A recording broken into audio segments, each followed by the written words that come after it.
तो dear students, inductive effect की application में हमने बात की stability of cation, stability of anion और एसिडिक स्ट्रेंथ की।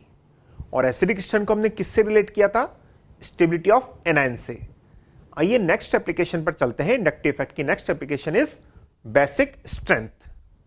तो बेसिक स्ट्रेंथ की बात करते हैं और सबसे पहले व्हाट इज बेस। बेटे एक सिंपल डेफिनेशन की अगर बात करें बेस की, तो base are electron pair donor. Bases कौन है? जो इलेक्ट्रॉन पेयर डोनेट करते हैं, लेकिन किसको डोनेट करते हैं? To H plus. तो देखिए डेफिनेशन क्या है? Species which can share lone pair of electron to H plus, जो H प्लस के साथ अपना लोन पेयर शेयर करते हैं, that are known as bases. Okay, तो इसका मतलब बेसिस कौन होंगे? जिनके पास देने के लिए क्या होगा? बिल्कुल सही, लोन पेयर।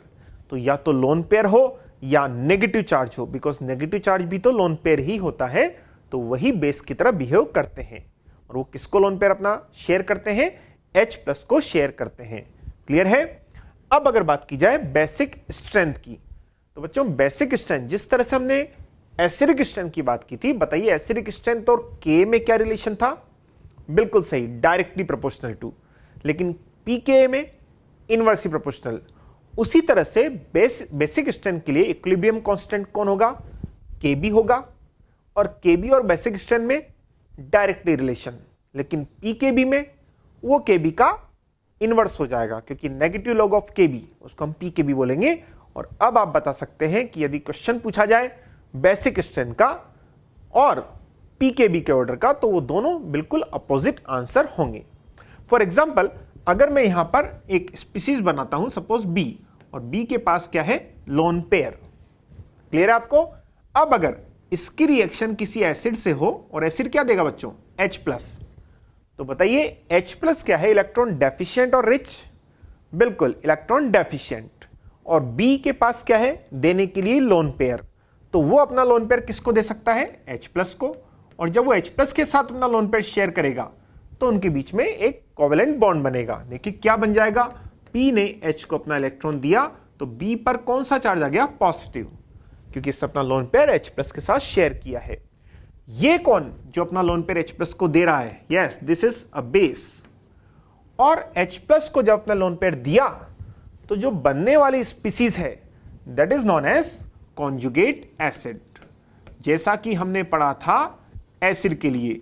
बताइए एसिड क्या होते थे? जो H प्लस देने के बाद कॉन्जुगेट बेस में कन्वर्ट हो जाते थे। तो बेस क्या होंगे? बेस H प्लस को लेकर कॉन्जुगेट एसिड में कन्वर्ट हो जाएंगे।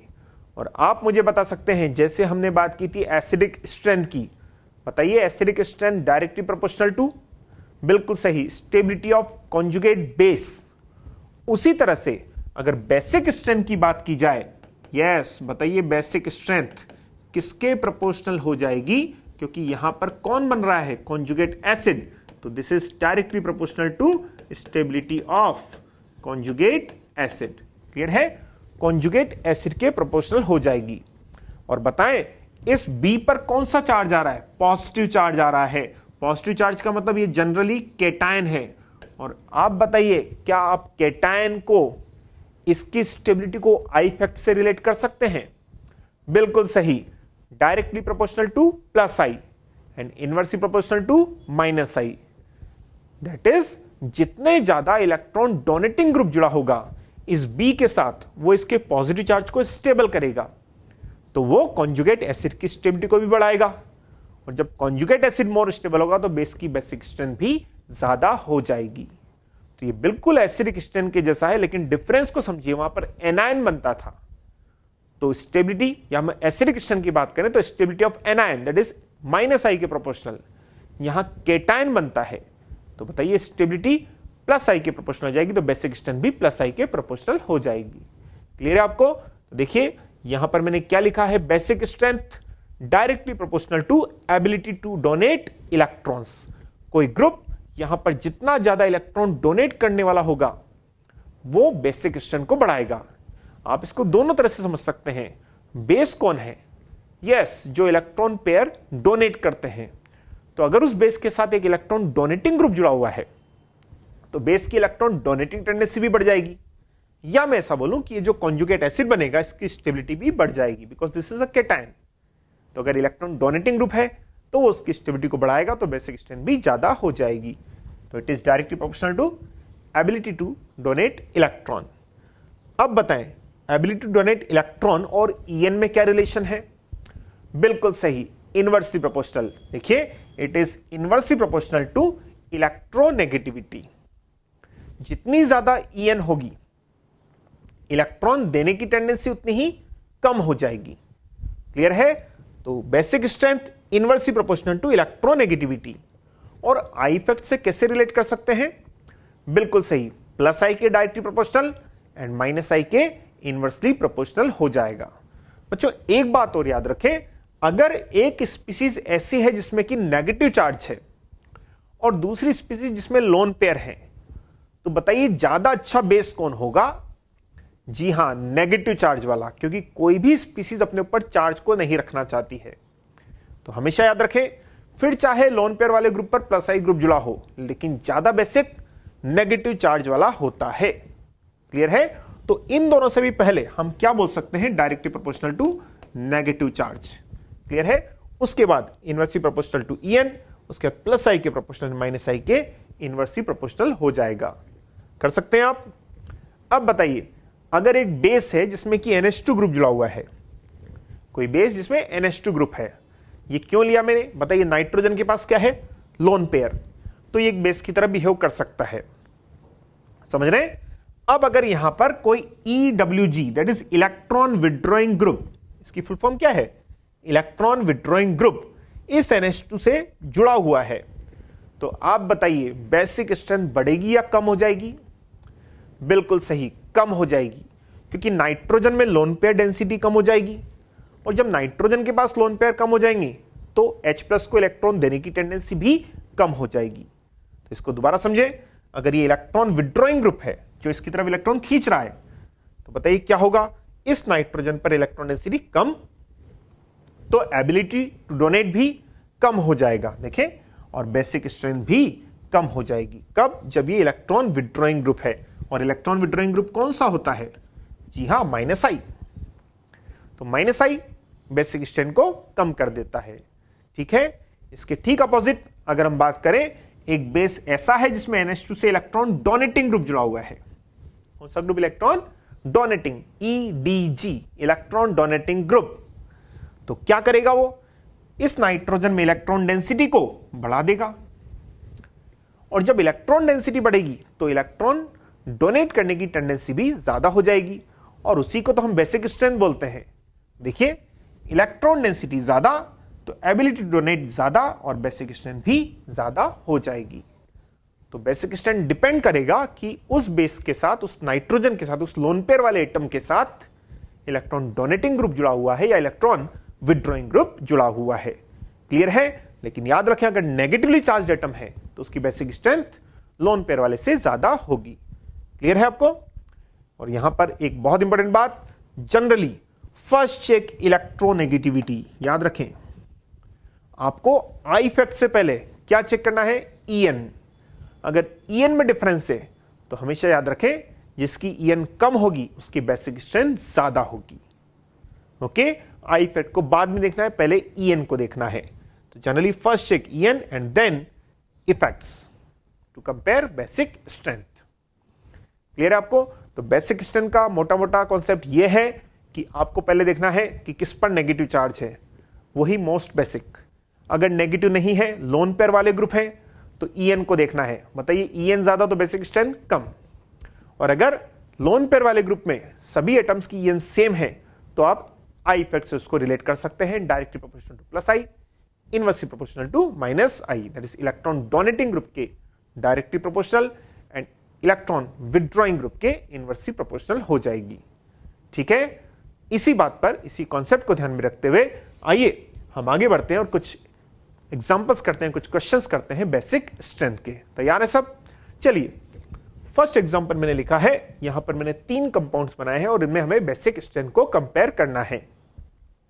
तरीका आपको मालूम है। सबसे पहले देखिए बच्चों, ये बेस क्यों है? क्योंकि इनमें नाइट्रोजन के पास क्या प्रेजेंट है? देखें, मैंने बनाए नहीं है, लेकिन आपको याद होना चाहिए नाइट्रोजन ने 3 बॉन्ड बनाए हुए हैं, तो एक लोन पेयर भी होगा। क्लियर है? अब बताइए, यहां पर नाइट्रोजन के पास अगेन एक लोन पेयर और यहां पर भी लोन पेयर है। ओके, तो ये लोन पेयर डोनेट कर सकते हैं, लेकिन कौन ज्यादा आसानी से डोनेट करेगा? मैंने आपको बताया, पहले देखिए चार्ज, कोई चार्ज नहीं है, उसके बाद ईएन के इनवर्सली प्रोपोर्शनल होती है बेसिक स्ट्रेंथ। देखें, ये सिंगल बॉन्डेड नाइट्रोजन है, हाइब्रिडाइजेशन sp3। क्लियर है? Now this is double bonded nitrogen, hybridization sp2। This is triple bonded, hybridization is sp। और बच्चों बताएं, अगर यहां पर sp हाइब्रिडाइज्ड नाइट्रोजन है, इसकी En सबसे ज्यादा है। En ज्यादा तो बेसिक स्ट्रेंथ कम हो जाएगी। और बहुत आसानी से आप इसका आंसर कर सकते हैं। बताइए सबसे कम En sp3 नाइट्रोजन की, और ऑर्डर क्या हो जाएगा? ABC। This is the order of basic strength. ये कितना आसान है, आप आसानी से एग्जांपल को कर सकते हैं। चलिए आगे बढ़ते हैं। बताएं, सेकेंड एग्जांपल में मैंने ये कुछ कंपाउंड्स बनाए हैं और उनकी बेसिक स्ट्रेंथ को कंपेयर करना है। ध्यान से देखें, सबसे पहले इसमें देखिए नाइट्रोजन के पास क्या है? Lone pair. सेकंड में अगेन नाइट्रोजन के पास लोन पेयर, थर्ड में भी लोन पेयर, एंड फोर्थ में ऑक्सीजन है बच्चों, जिसके पास 2 लोन पेयर हैं। फिर देखिए यहां पर भी लोन पेयर है, यहां भी लोन पेयर, यहां भी लोन पेयर, और यहां ऑक्सीजन के पास भी 2 लोन पेयर हैं। अगर मैं आपसे पूछूं इनमें से मोस्ट बेसिक कौन है, या मैं आपसे पूछूं इनमें से लीस्ट बेसिक कौन है? चलिए कंपेयर करते हैं। बच्चों बताएं, यहां आप बोलेंगे सर ऑक्सीजन के पास 2 लोन पेयर हैं, तो ज्यादा इलेक्ट्रॉन डेंसिटी है, आसानी से दे सकता है। लेकिन मैंने आपको बोला कि सबसे पहले आपको चार्ज चेक करना, अगर चार्ज नहीं है तो ईएन चेक करना है। बताइए इनमें से किसकी ईएन मैक्सिमम है? बिल्कुल सही, यहां नाइट्रोजन नाइट्रोजन नाइट्रोजन और ये ऑक्सीजन, ईएन सबसे ज्यादा है। और ईएन ज्यादा है तो इलेक्ट्रॉन डोनेटिंग टेंडेंसी कम हो जाएगी, चाहे उसके पास 2 लोन पेयर हैं, लेकिन उससे कोई मतलब नहीं है। ईएन ज्यादा तो इलेक्ट्रॉन देने की टेंडेंसी कम, बेसिक स्ट्रेंथ भी कम हो जाएगी। तो इसमें लास्ट पर कौन आएगा? डी आएगा, क्योंकि उसमें ओ पर लोन पेयर है। समझ गए आप? अब इन तीनों को कंपेयर करना है, ए, बी और सी। बताएं कैसे कंपेयर करें? हम जानते हैं तीनों ही प्राइमरी अमाइन से, और इनमें नंबर ऑफ कार्बन डिफरेंट है। और बताइए आई इफेक्ट और नंबर ऑफ कार्बन में क्या रिलेशन है? बिल्कुल सही, डायरेक्टली प्रोपोर्शनल। कहां पर प्लस आई सबसे ज्यादा है? फर्स्ट में प्लस आई सबसे ज्यादा है, सेकंड में प्लस आई थोड़ा कम है, देख रहे हैं बच्चों आप, और थर्ड में प्लस आई और कम है। लेकिन वहां तो ईएन ही ज्यादा है, तो वो तो लीस्ट बेसिक हो जाएगा। और इन बाकी तीनों में क्या हो जाएगा order? Yes, A, B, C and D. कर लेंगे आप? तो ये डिक्रीजिंग ऑर्डर हो जाएगा बेसिक स्ट्रेंथ का। आइए नेक्स्ट एग्जांपल थर्ड की बात करते हैं। यहां पर मुझे इन चारों का बेसिक स्ट्रेंथ कंपेयर करना है। देखिए अगेन यहां पर NH2 पर आप क्या बनाएंगे? नाइट्रोजन के पास लोन पेयर है, लोन पेयर है, यहां भी लोन पेयर है और यहां भी लोन पेयर है। तो सभी में नाइट्रोजन है, और आप जानते हैं ये सिंगल बॉन्डेड नाइट्रोजन है, तो sp3 हाइब्रिडाइज्ड है, तो EN भी सबकी सेम है। तो अब कैसे बेसिक स्ट्रेंथ को कंपेयर करेंगे? जी हां, इनसे जुड़े हुए ग्रुप्स को आप देखेंगे। बताइए फर्स्ट में ये कितने मेंबर्ड रिंग है? 1, 2, 3। ये 3 कार्बन्स वाली रिंग है। और हम जानते हैं एल्काइल ग्रुप का प्लस आई इफेक्ट होता है, क्योंकि इसमें सिर्फ कार्बन कार्बन है। तो यहां प्लस आई इफेक्ट है कितने कार्बन की वजह से? 3 कार्बन की वजह से। बच्चों इसमें कितने कार्बन? 1, 2, 3, 4। तो बताइए बी में प्लस आई ए से ज्यादा हो जाएगा, because plus I directly proportional to number of carbon. और सी में तो ये 5 मेंबर रिंग है, तो प्लस आई और ज्यादा। और डी में बताइए 6 मेंबर रिंग, और 6 मेंबर रिंग में प्लस आई सबसे ज्यादा हो जाएगा। तो बताइए इनमें से किसमें प्लस आई सबसे ज्यादा है? डी में, और सबसे कम ए में, बिकॉज नंबर ऑफ कार्बन इसमें कम है। और इसीलिए मोस्ट बेसिक डी हो जाएगा, लीस्ट बेसिक ए हो जाएगा, because basic strength directly proportional to plus I effect. और ऑर्डर क्या हो जाएगा? बिल्कुल डी, सी, बी, ए। तो देखिए कितना इजी क्वेश्चन हो जाएगा। ये इन चारों की बेसिक स्ट्रेंथ का ऑर्डर हो जाएगा। क्लियर है? आगे बढ़े, चलिए नेक्स्ट एग्जांपल यहां पर मैंने फोर्थ लिखा है और हमें इन तीनों कंपाउंड्स की बेसिक स्ट्रेंथ को कंपेयर करना है। तीनों में अगेन सबसे पहले मैं देखता हूं ये बेस क्यों है, क्योंकि नाइट्रोजन के पास लोन पेयर है। देखिए CH3NH2 में नाइट्रोजन के पास लोन पेयर, ये अमोनिया है, नाइट्रोजन के पास लोन पेयर है। अब इसमें NH2Cl में नाइट्रोजन के पास भी लोन पेयर है एंड क्लोरीन के पास भी तो लोन पेयर होते हैं, लेकिन हम जानते हैं क्लोरीन की EN तो बहुत ज्यादा है, तो लोन पेयर होने के बाद भी वो आसानी से लोन पेयर नहीं देगा, इसलिए मैंने यहां नाइट्रोजन पर ही लोन पेयर बनाए हैं। तो अब बताएं, तीनों में नाइट्रोजन sp3 है, तीनों में लोन पेयर है, तो EN के बेसिस पर तो आप नहीं करेंगे। तो अब देखेंगे इनसे कौन सा ग्रुप जुड़ा हुआ है।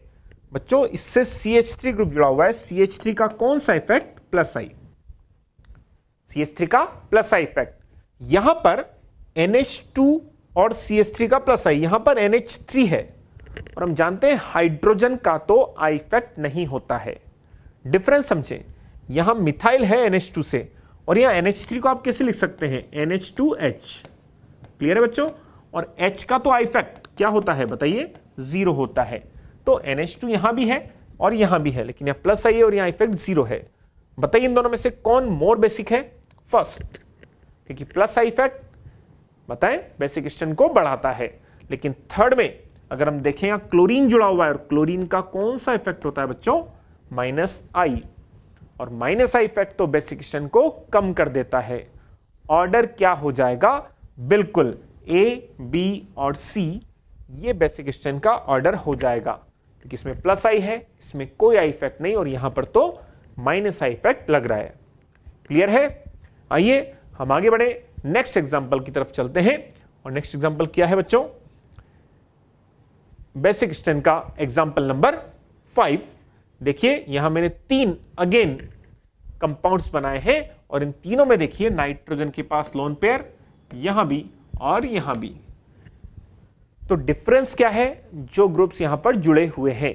फर्स्ट में क्लोरीन है, देखें क्लोरीन का बच्चों कौन सा इफेक्ट, माइनस आई। सेकेंड में NO2 है, अब NO2 का भी माइनस आई, और थर्ड में NH3 प्लस है, इसका भी क्या होता है, माइनस आई। क्या आप मुझे बता सकते हैं इनमें से किस ग्रुप का माइनस आई सबसे ज्यादा है? जी हां, वो ऑर्डर आपको याद रखना है, NH3 प्लस पॉजिटिव चार्ज की वजह से माइनस आई सबसे ज्यादा होगा, उसके बाद NO2 का और फिर Cl का। तो बताएं सबसे ज्यादा माइनस आई अगर यहां है तो बेसिक स्ट्रेंथ सबसे कम हो जाएगी। समझ रहे हैं आप? माइनस आई ज्यादा तो बेसिक स्ट्रेंथ कम, यहां पर माइनस आई सबसे कम है तो बेसिक स्ट्रेंथ सबसे ज्यादा हो जाएगी।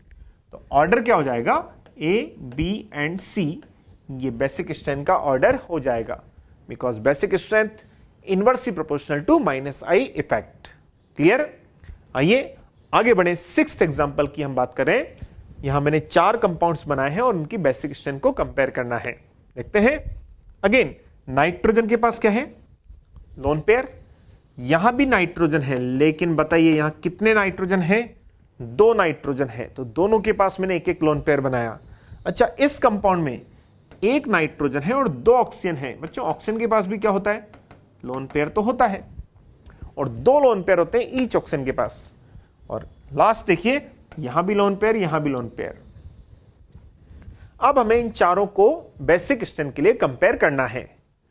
जो बेस कौन होते हैं, जो लोन पेयर डोनेट करते हैं, लोन पेयर शेयर करते हैं H+ के साथ। और अगर किसी कंपाउंड में एक से ज्यादा नाइट्रोजन है तब भी देगा तो कोई एक ही नाइट्रोजन, इस बात को समझें। बेसिक पार्ट तो कोई एक ही नाइट्रोजन होता है और उन्हीं को हम कंपेयर करते हैं। जैसे यहां तो एक ही है, लेकिन यहां कितने हैं, 2, लेकिन देगा तो कोई एक ही नाइट्रोजन। तो दूसरा नाइट्रोजन क्या इफेक्ट शो करेगा उसकी बात करते हैं। देखें, नाइट्रोजन के पास लोन पेयर और ये कार्बन है बच्चों। अच्छा, कार्बन का कौन सा इफेक्ट होता है, बिल्कुल यहां तो प्लस आई इफेक्ट होता है। तो इन सबका प्लस आई इफेक्ट लग रहा है इस नाइट्रोजन पर। बताइए इलेक्ट्रॉन डेंसिटी को बढ़ा देंगे क्योंकि प्लस आई ग्रुप यहां पर प्रेजेंट है। लेकिन अगर बी पार्ट की बात करूं, देखें बी में सपोज ये वाला नाइट्रोजन लोन पेयर डोनेट करता है, तो इस नाइट्रोजन का क्या रोल है, बताइए इस कार्बन नाइट्रोजन में किसकी EN ज्यादा है? नाइट्रोजन की। तो ये इधर से इलेक्ट्रॉन खींचेगा और ये इधर से खींचेगा। दैट इज इस नाइट्रोजन पर इस नाइट्रोजन का कौन सा इफेक्ट है? -I। फिर देखें यहां तो केवल कार्बन जुड़े हुए हैं, तो ये +I से इसकी इलेक्ट्रॉन डेंसिटी को बढ़ा देंगे। यहां -I ग्रुप है NH, और इसमें इलेक्ट्रॉन डेंसिटी को कम कर देगा। ओके, थर्ड में देखिए ऑक्सीजन का भी -I और इसका भी -I। बताइए कितने -I ग्रुप इस नाइट्रोजन जुड़े हुए हैं? 2, और दो -I ग्रुप इस नाइट्रोजन में इलेक्ट्रॉन डेंसिटी को बहुत बहुत कम कर देंगे, तो बेसिक स्ट्रेंथ भी बहुत कम हो जाएगी। एंड डी में बताएं नाइट्रोजन है, इस नाइट्रोजन से इसका भी कौन सा इफेक्ट लगेगा? -I। बेटे आइए कंपेयर करते हैं हम बेसिक स्ट्रेंथ को। बताइए इनमें से मोस्ट बेसिक कौन है? A। वाई? बिकॉज यहां तो +I है, बाकी तीनों में -I ग्रुप्स जुड़े हुए हैं। देखें आप ध्यान से, आप ऐसा मत बोलिएगा कि सर दो नाइट्रोजन है तो ज्यादा बेसिक होना चाहिए क्योंकि इनके पास दो लोन पेयर है। नहीं, कितने भी नाइट्रोजन है बेस की तरह तो एक ही नाइट्रोजन को मानना है, तो दूसरा नाइट्रोजन तो उसमें -I शो करेगा। ऐसे यहां पर ऑक्सीजन तो है, लेकिन ऑक्सीजन तो इस नाइट्रोजन के लिए -I शो करेंगे। ओके, तो बताइए सबसे ज्यादा A। अब बताएं इनमें सभी में -I है, तो किसमें -I कम है कंपैरेटिवली? हां, एक बात तय है, थर्ड में -I सबसे ज्यादा है, तो बेसिक स्ट्रेंथ सबसे कम है C की। अब कंपेयर करना है B को एंड D को। तो हम जानते हैं यहां पर इस नाइट्रोजन की डिस्टेंस ज्यादा है, देख रहे हैं आप लोग, जबकि ये नाइट्रोजन इसके पास है। तो बताइए डिस्टेंस कम है तो -I ज्यादा लगेगा। ओके, यहां डिस्टेंस ज्यादा है तो -I कम लगेगा। तो A के बाद B आएगा क्योंकि -I कम है कंपेयर टू D। वहां पास है नाइट्रोजन तो -I ज्यादा लगेगा, तो बेसिक स्ट्रेंथ को कम कर देगा। B के बाद यस D, और उसके बाद C क्यों लास्ट में आया? क्योंकि यहां दो ऑक्सीजन थे और दोनों ऑक्सीजन का -I बेसिक स्ट्रेंथ को सबसे कम कर देगा। क्लियर है? तो इस तरह से आप इनकी बेसिक स्ट्रेंथ को कंपेयर कर सकते हैं।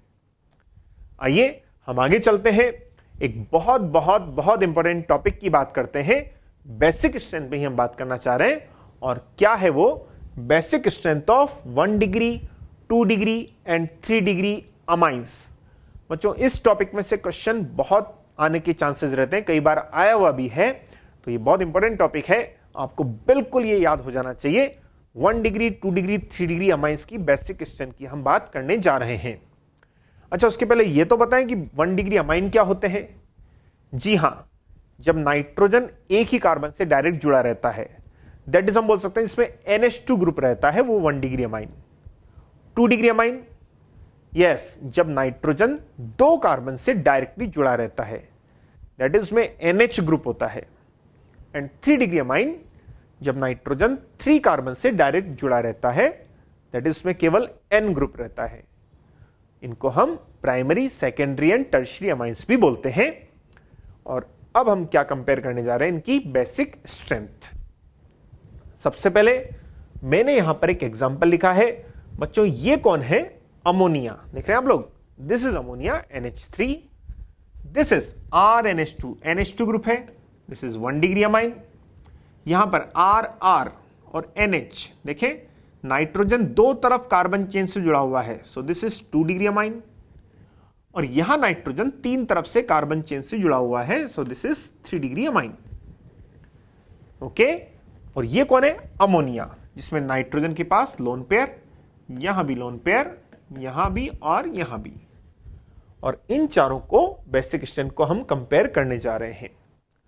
Basic strength 1 degree 2 degree 3 degree amine and ammonia की बात कर रहे हैं, तो इसकी दो कंडीशंस में हम बात करते हैं।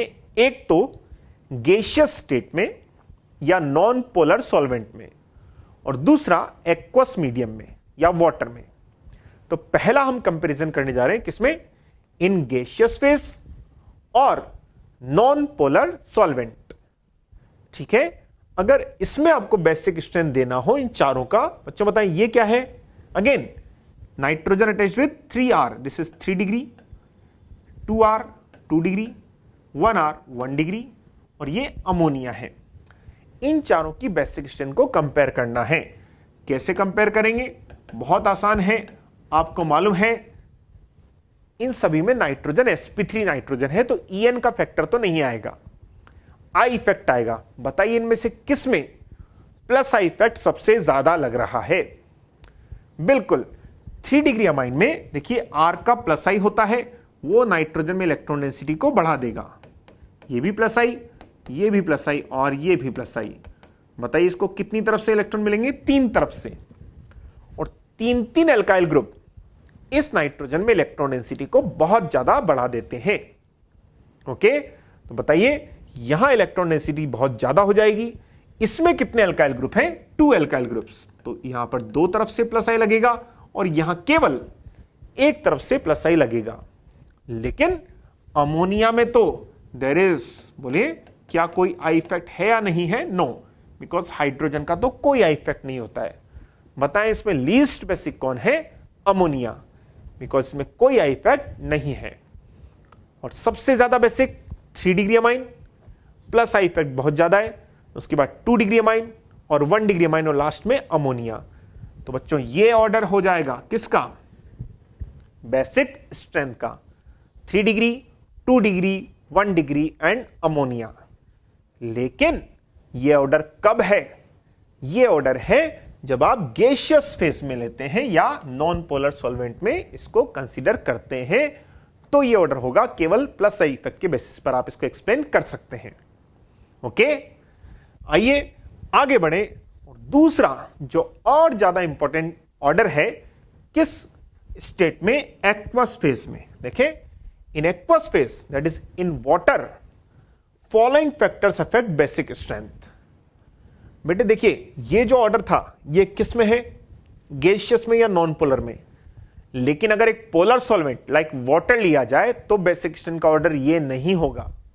तो क्या होगा? ये डिपेंड करता है इन फैक्टर्स पर। कौन कौन से फैक्टर्स हैं? Number 1 inductive effect, I effect. और बताइए अगर केवल I इफेक्ट की बात की जाए तो ऑर्डर क्या होना चाहिए? बिल्कुल सही, 3 degree, 2 degree, 1 degree and ammonia. देखिए ये ऑर्डर लिखा हुआ है, ये कब है? अगर केवल इंडक्टिव इफेक्ट की बात की जाए। लेकिन ये एक्वस फेज है और एक्वस फेज में इंडक्टिव इफेक्ट के साथ साथ 2 फैक्टर्स का और यहां पर इफेक्ट आता है। वो कौन कौन से फैक्टर्स हैं? देखिए, नंबर 2 फैक्टर सॉल्वेशन। और सॉल्वेशन किसको डिसाइड करता है? स्टेबिलिटी ऑफ कॉन्जुगेट एसिड को। और नंबर 3 फैक्टर है स्टेरिक हिंड्रेंस। इन तीनों के कंबाइंड इफेक्ट से जो रिजल्ट आता है उससे बेसिक स्ट्रेंथ का ऑर्डर दिया जाता है। इनमें जब एक्वस फेज लेते हैं तो बेसिक स्ट्रेंथ किसी एक की वजह से नहीं बताई जाती है, याद रखें। इन तीनों फैक्टर्स के कंबाइंड इफेक्ट से एक्सप्लेन की जाती है। कौन कौन से factor? Number 1 inductive effect, number 2 solvation and number 3 steric hindrance. इनमें से फर्स्ट फैक्टर हम पढ़ चुके हैं, इंडक्टिव इफेक्ट। अगर केवल इंडक्टिव इफेक्ट है तो ऑर्डर 3 डिग्री, 2 डिग्री, 1 डिग्री और उसके बाद अमोनिया। लेकिन केवल एक फैक्टर यहां पर नहीं है, दूसरा फैक्टर। अगर हम सॉल्वेशन इफेक्ट की बात करें तो आइए जानते हैं सॉल्वेशन इफेक्ट कैसे यहां पर इफेक्ट करता है रिजल्ट्स को।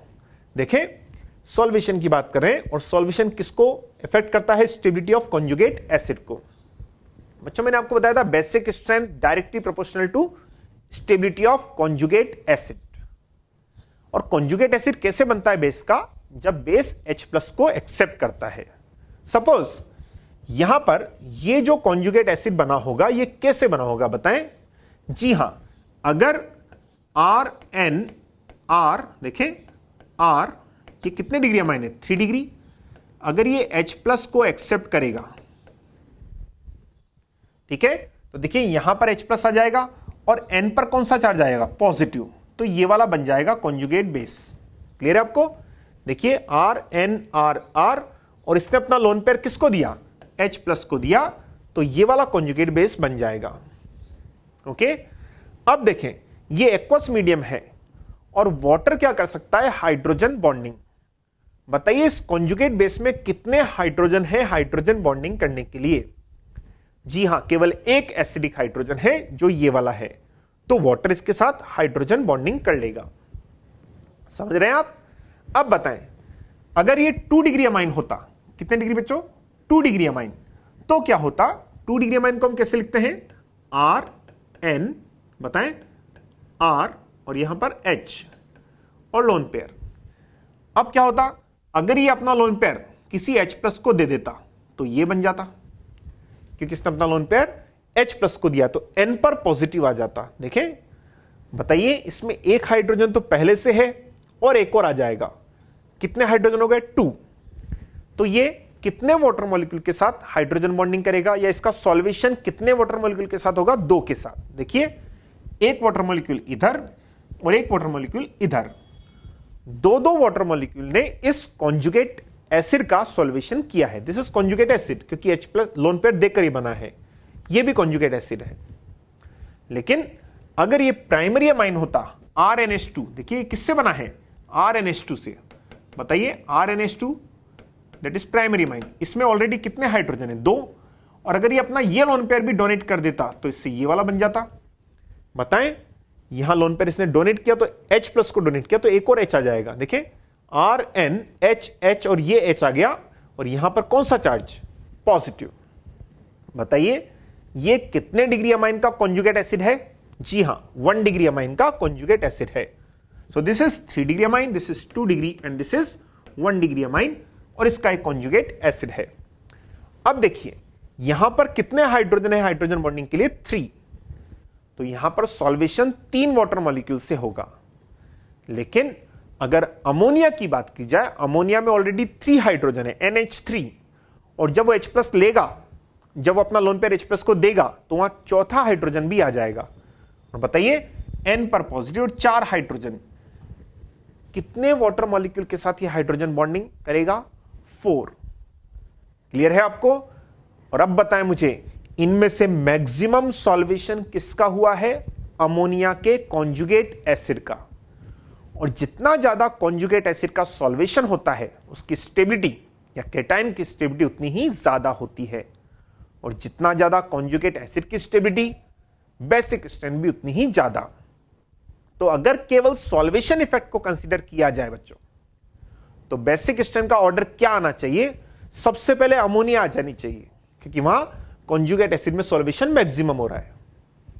उसके बाद 1 डिग्री अमाइन आना चाहिए, उसके बाद 2 डिग्री, और सबसे कम 3 डिग्री होना चाहिए। ये कब? जब सॉल्वेशन इफेक्ट को कंसीडर किया जाए, और ये आई इफेक्ट का जस्ट अपोजिट हो जाना चाहिए। समझ रहे हैं आप? आई इफेक्ट में order 3 degree, 2 degree, 1 degree and ammonia, जबकि सॉल्वेशन इफेक्ट की वजह से ऑर्डर 1 डिग्री, 2 डिग्री, 3 डिग्री, और लेकिन सबसे स्टार्टिंग में अमोनिया होना चाहिए।